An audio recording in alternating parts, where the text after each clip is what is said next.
Beboko purwaning carita caritane kang ringgit purwa purwanira carma tegese walu langkang cinorek tinatah sinungging rineka jalma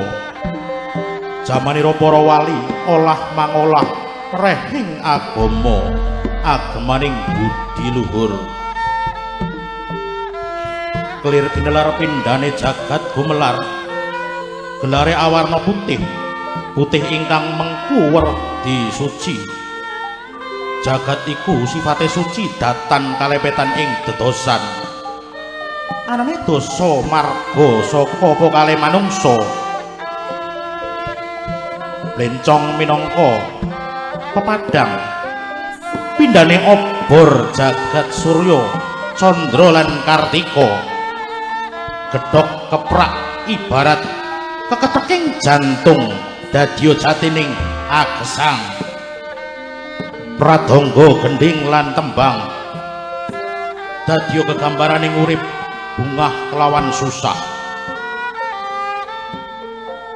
dalang minangka dutaning Gusti anyolahaken wayang werdine wewayangan ya gegambaraning urip lahir lan batin ala becik bener luput pramila gegambaraning carita sedalu yektine ya mung loro ala kelawan becik sing becik pinulata kang ala sing kirana sapa kang disiki ala ing kono wahyune bakale sirna sirnane wayang rampung kukut lumebu ing kotak tanpa beda kaya manungsa mung bedane